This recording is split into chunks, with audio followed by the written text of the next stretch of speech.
So what is it like visiting the small island of Alderney in 2021? Well, at the beginning of April, Gemma and I, we booked our first flight in 18 months and we jetted off to spend 48 hours in Alderney exploring this tiny island, and this is what happened.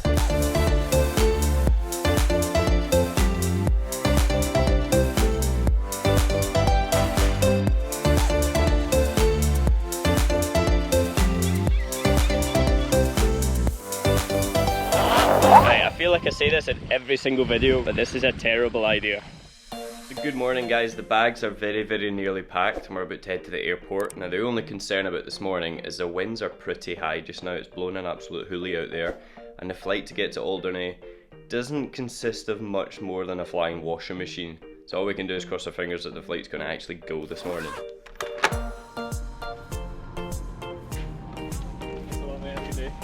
And so this, guys, is Guernsey Airport. Now, it's been a long time coming since we actually visited here. It's the first time showing it on this channel. And if you think this is small, just wait until you see Alderney's. There you go, it's so windy you don't even need to push a suitcase. Hopefully that just means the flight will get there twice as quick.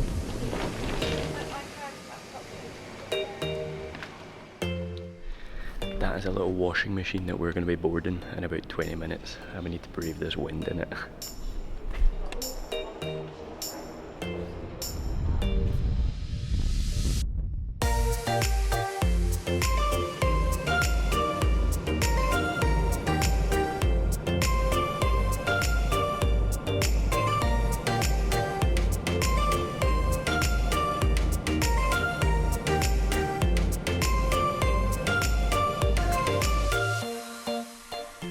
Yeah, so this is Alderney Airport. Now everything about it is absolutely tiny. It's quite funny, you come off the plane and there's a tiny signpost on a shed saying Alderney Airport, and the baggage collection is this little bit behind us here where they just basically opened up the shutter and the bags just appeared rolling down these rollers. The next plan of action is we need to head outside and get the car that we've hired for the next 4 days. I didn't actually realise the size of the island when I booked the car, but it is going to make getting around a lot easier, so we're quite grateful that we've actually done it. Okay, so that was rather painless. The nice lady was actually waiting for us through the kind of arrivals area while we were filming, bless her. And we hired from Braye Car Hires. It cost us £140. and that's for the next 5 days. And it's basic, but to be honest, I think it will be a really good game changer for us, just not having to actually worry about trekking the bags around and walking for miles and miles and miles like we had to do in Sark. And yeah, it's going to make the trip to Alderney a lot easier if that's the kind of thing that you want to be doing here, shooting around and seeing as many sights as you can. Good, alright, literally a 3-minute drive from the airport, and we'd found it. It's a tiny little building along the cobbled street, so all we need to do is go and check in, drop our bags, and then get the adventure started. I'm excited. So we both ordered the eggs Florentine for breakfast. I've got a cup of peppermint tea, Campbell's got a coffee, and this is going to energise us up for a day of exploring, I think.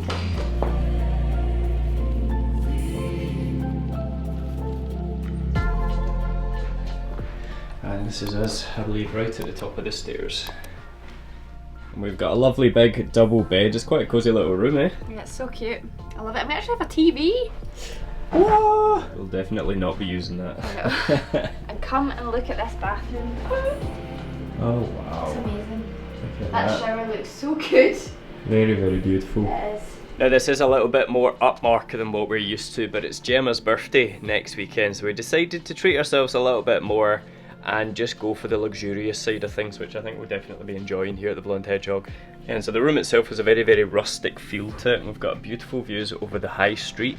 And if we come down this end, we've got a beautiful view over the garden as well, which is actually a lot bigger than I first thought when I saw it from downstairs in the restaurant. And to top it all off, we get these little dressing gowns that I'll be looking very, very cute in later on. Yeah, we're really looking forward to being here. It looks really comfortable and it smells amazing. Like, I feel like I'm in a spa. There's loads of reed diffusers with, I think it's wild fig and saffron. Yeah. It smells lovely. Like, really nice. Yeah, it's nice and fresh. That? Yeah, it's actually really smelling fresh. It's lovely. So we're going to get the bags unpacked, I reckon, and then we're going to take a little walk into town, head to the Visitor Information Centre, and see what there is to actually do around the island of Alderney. So we're all freshened up and we're out exploring the island. It's a little bit windy, but just look at how beautiful this island is. I don't see how we can not go for a swim. So I reckon we're going to head along to Braye Beach and maybe test out the water over there. And so here we are down at Braye Beach. We've got the Albert Pier behind us, Braye Beach Hotel overlooking us, and a stunning place to go for a little swim. We've got the blanket out as well. We've just been relaxing on it, waiting for the tide to go out a little bit. There's another lower pier just over there. I was hoping it would actually be on show because you can do some cool jumping off of that. Maybe we can still do it, might be shallow enough, but we need to get in and out of the water because we've got some other big things planned for today. Right, I feel like I say this in every single video where we go swimming, but this is a terrible idea. Oh my lordy lord, that's cold. Flippin' freezing. Open water swimming is good for your health, they say. Whether it's your guys' health or my health, I don't know, but I think it might just be a quick dip today. Revitalise the senses for the day ahead. Come on. Come on. 3, 2, 1, go! That counts. Keep the hair dry because I just styled it. 3, 2, 1, go! Oh! Woo! That counts. It is cold. And to think that we are talking about doing this in Scotland. I think I might need to get my wetsuit out for Scotland. It's freezing. And this is the joys of packing light when you only bring one towel. We could only get dried one at a time. Hurry up. So we've been invited by Alderney Tourism's chief ambassador, who's Donald, and he's been showing us around the island a little bit, and he's taken us up a bell tower right in the middle of St Anne's for something a little bit different. We've never really experienced anything like this before, but here in Alderney they compete in bell ringing competitions, and I think we're getting to go and witness some of the practice for it. Halfway there. Oh gosh. Oh my god. I just can't look down. Oh, you've made it. So this is what's known as a ringing chamber, because this is the end of our ropes, and we'll show you that in a minute. Alright. When the others come, we'll give a demonstration. Ah. So before they come, we'll go upstairs and look at the bells. Yeah. Yeah.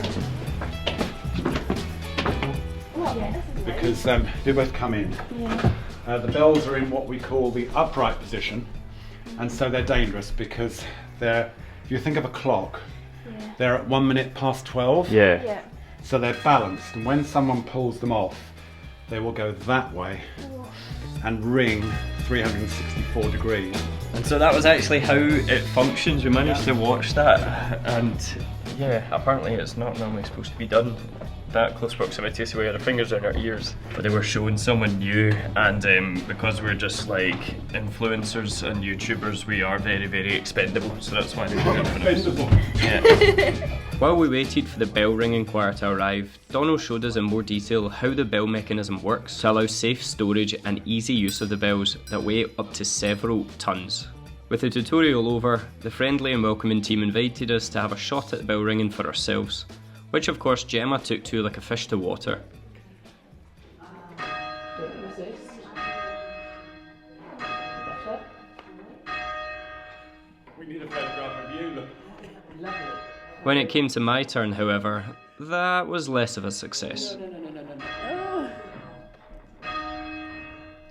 You've seen the That size. was evidence that you should be teaching men, okay? Okay?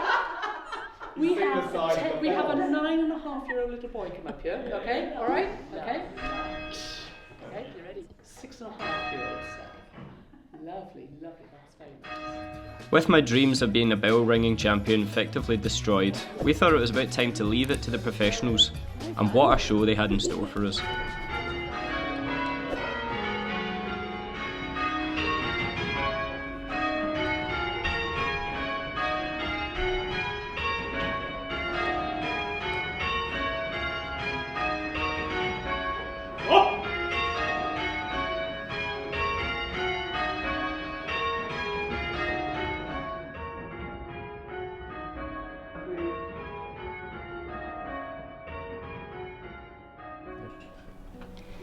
We saw Nelly Gray's restaurant on the high street and we could not resist, so we've come in for an Indian. I'm gonna get tucked into this menu now because I'm starving. Trying to decide what to have. Yeah, it's been a busy day. And time for the moment of truth.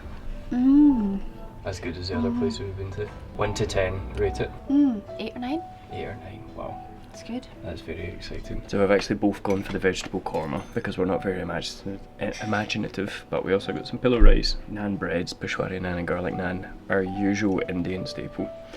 And we're going to get fueled up because what we're doing next tonight is actually one of, I would say possibly one of the top experiences that we're told when you can come to Alderney. So we're very, very excited about it. It's a late night and we're going to be very tired, but I think it's going to be worth it.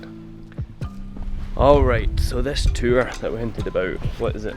We are going on the Bat and Hedgehog tour. Now, this is not just any old hedgehog, this is a blonde hedgehog, which is really unique to Alderney. I think it's because it exists like nowhere else in the world, because I guess the whole point of it is a glow-in-the-dark hedgehog isn't exactly the best kind of natural thing, because like it's easily eaten. But they exist in Alderney apparently, and apparently they're, this time of year they're really easy to see. So we're going to go meet up with the head of the Wildlife Trust. And he is going to take us out on a little tour of where to see these blonde hedgehogs and also some bats. Yeah, so very, very excited about what this actually night is going to entail. Whilst we were out, Roland told us all about how to find the bats in the wild and their fascinating behaviours and hunting techniques. He showed us how it was possible to locate the bats using frequency translators that take the noises outside of human perception and turn them into audible and visual keys. This tour opened our eyes to the wonder and beauty of these often misconstrued creatures, as well as their incredible importance to their fragile ecosystems all across the world. Something out here at the moment, so we're just going to try and find a there you go on the echolocation. Yeah. So coming in at 45 kilohertz, it's come a bit patrol, and here is the echolocation pulses. Flying along. Echolocation around 45 kilohertz, possibly the same as pulses. So I'm over there, yeah. So you think about an old war movie. It's got an old radar screen on them, you know, you've got this big sort of thing, or a submarine, and you go ping, ping, and you got that's an omnidirectional sonar ping. You've got this sort of line on a screen that goes all the way around it. That's not the way these guys operate. They send out a beam of tight sound from their jaw, so they're very directional. So when they're facing you, if they look your way, it gets louder. If they turn away from you, it gets quieter. Okay. But they're producing these pulses, and it's a very good question. You'll see the pulse rates change, and that's partially because they're further away or closer to you, so it's Doppler effect, but it's also because they're doing different things. So these guys are out in the open a long distance away. It'll sound quite slow and be quite weak. As they get closer to you, it'll get louder and will speed up a little bit. Echolocation is really tight, really dense. They're right in amongst us here. They're just above our heads. Yeah. We've got good tree cover around us. Oh, I saw that. I saw it flew right above our heads. After a few close encounters with the creatures of the night, we wandered into the open area of the nearby golf course to see if we can find any of these famous blonde hedgehogs.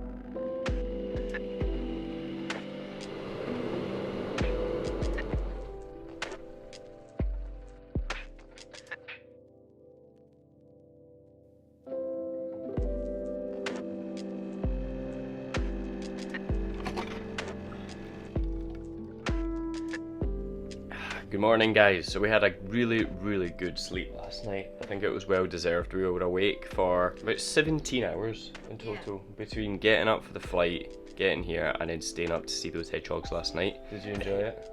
Oh, the hedgehogs. They were so cute. And the bats were fascinating as well. Roland actually knows so much about the history and the wildlife around here. It's really fascinating.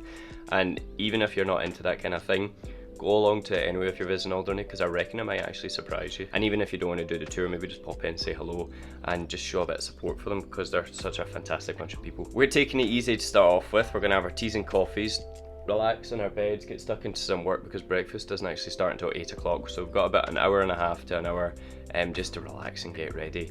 Enjoy the luxury of this room before we head out on today's adventures. But I reckon we'll just go downstairs for breakfast, because that was so tasty yesterday.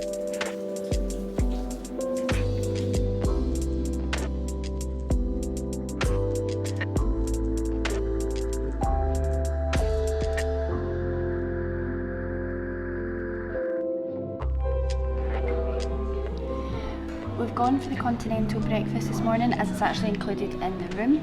There's a huge selection of like pastries, cakes, fruit, fresh bread, cheeses, all sorts that you can choose from. So this morning we're trying out the fresh bread. I think I was actually dreaming about it last night.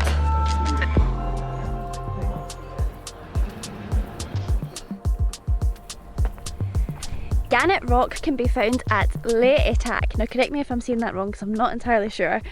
And it's home to over 11,000 gannets who come here and breed and live on the rock. So when you walk down the headland towards Gannet Rock, you'll just see white. Now I don't know if some of that is poo, but I think most of it is birds. Thousands of them all flying around and sitting on the rocks. Now there's actually a webcam, if you can't make it here to see them live flying around for yourself, there's actually a webcam in the Alderney Wildlife Trust, and that was apparently donated by a visitor who came to Alderney, and he loved, you know, the Gannet Rock, and he wanted to create a way, I guess, for other people to enjoy it who may not be able to access it. The Alderney Wildlife Trust also rent out binoculars. Now I think this is a really, really good way to actually try and get a closer look at the gannets. So if you are planning on coming here, then I would head into the Alderney Wildlife Trust first and pick up a pair of binoculars. Yeah, I don't actually know if you guys can hear that in the background, but those birds are 300 metres away, and it actually sounds as if they're only about 5. They're so loud. There's so many of them as well. I know.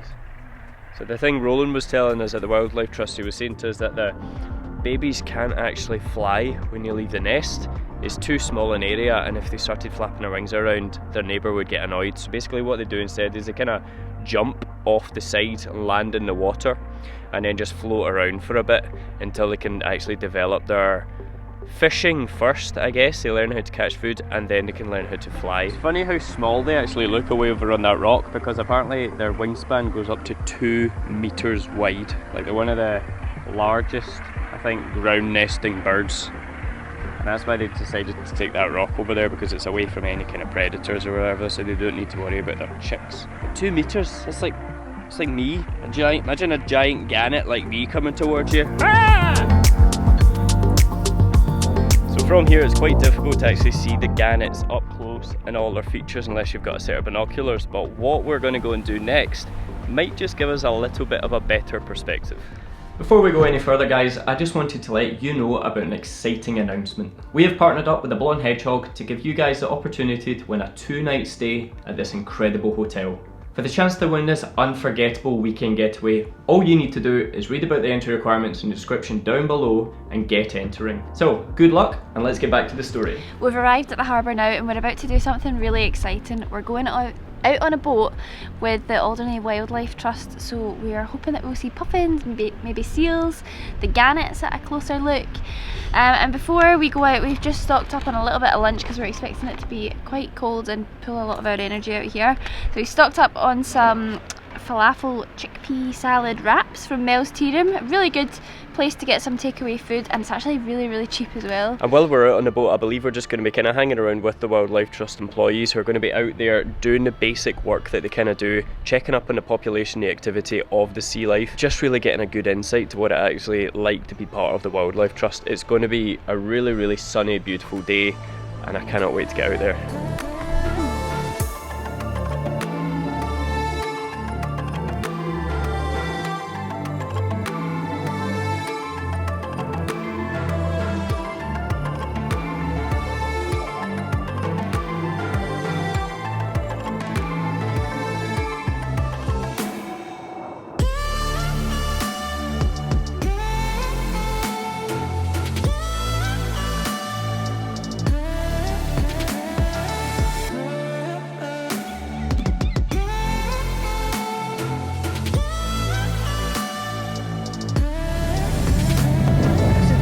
Here having a look and seeing if there's any plastic or any entanglements in the nests of the birds, just to keep a track of it and see how the birds are doing. It's actually really sad because these birds have grown up with plastic, and it's basically all they really know. They think it is nesting material, so it is quite common that you will see bits of plastic in the nests of these birds.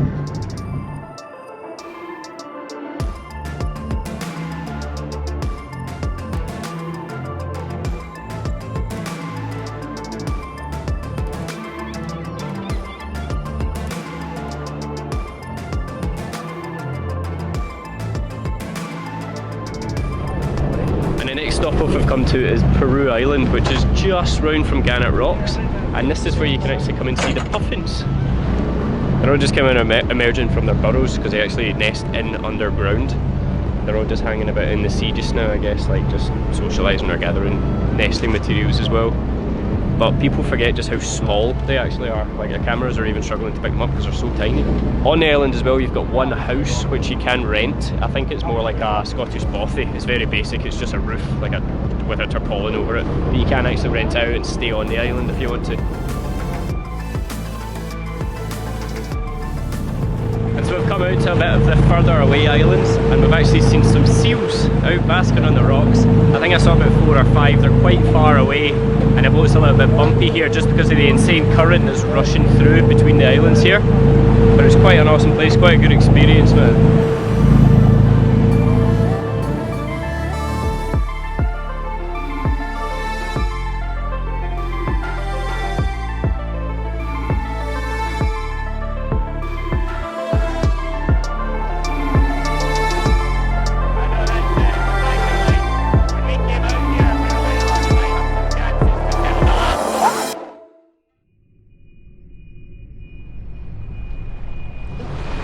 Hats off to boat drivers, because I would not be able to get us through anything like that. That was some pretty crazy swells out there, but we're through it. And these guys know what we're doing, so we know we're in safe hands. Okay. Bye. Oh, so we're back on solid ground. That was an incredible experience, and it's something that if you're interested in, you can do it too. We've got a couple of travel guides published on our website. If you want to just click the button, it's going to be at the top here, and you can read all about how you can get in touch with the Wildlife Trust to book this the same kind of passage for yourself. And I know we made those spells look a little bit dramatic, but you are in safe hands, and actually if you go on one of the tours, you will take a gentler route closer to the coast, so it's unlikely that you'll come across any spells like that. But from here we're going to head back to the hotel, get freshened up, and then it's time for dinner, and I am so excited for it.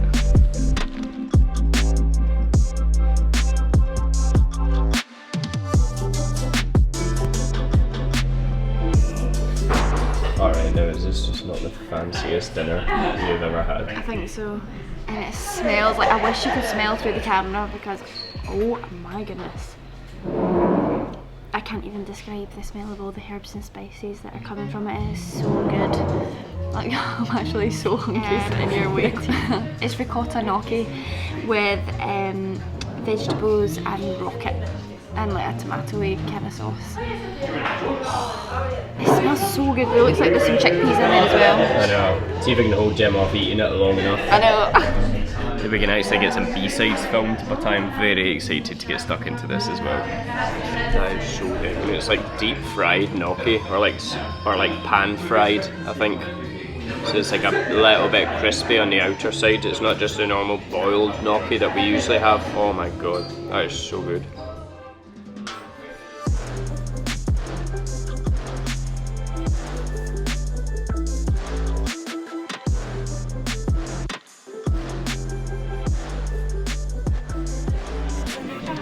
And then just actually when you thought you were too full after the gnocchi. Well, we both treated ourselves and ordered the chocolate overload waffle, which is a chocolate overload basically. It's a waffle with some cream, chocolate mousse, chocolate brownie, fudge, and like a caramel sauce.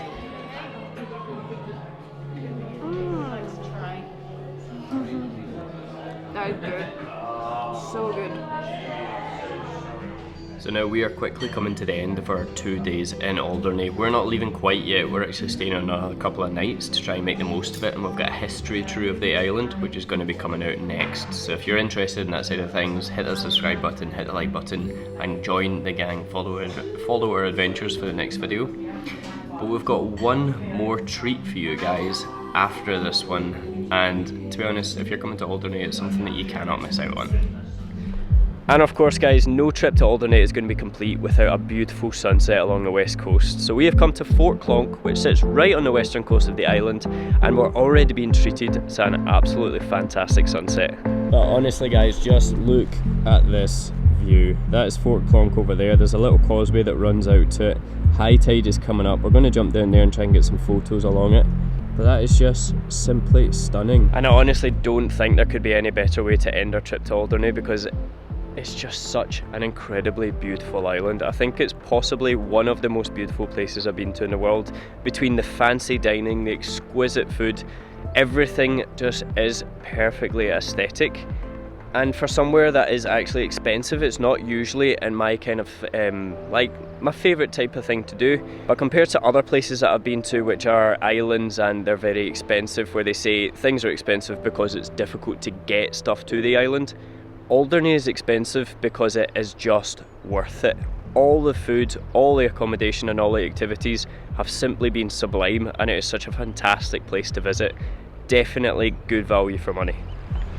Oh well guys, the sun's just disappeared behind the clouds that are on the horizon, but it was still a beautiful sunset with beautiful scenery, and I've had a fantastic trip. I've absolutely loved my time in Alderney. Can't fault it. So if you've enjoyed this video as well guys, hit that like button, and if you want to see another Alderney video in the coming weeks which is all about the history of the island, or if you just want to see general world travel content, hit that subscribe button, and we'll see you guys again in the next one. Bye!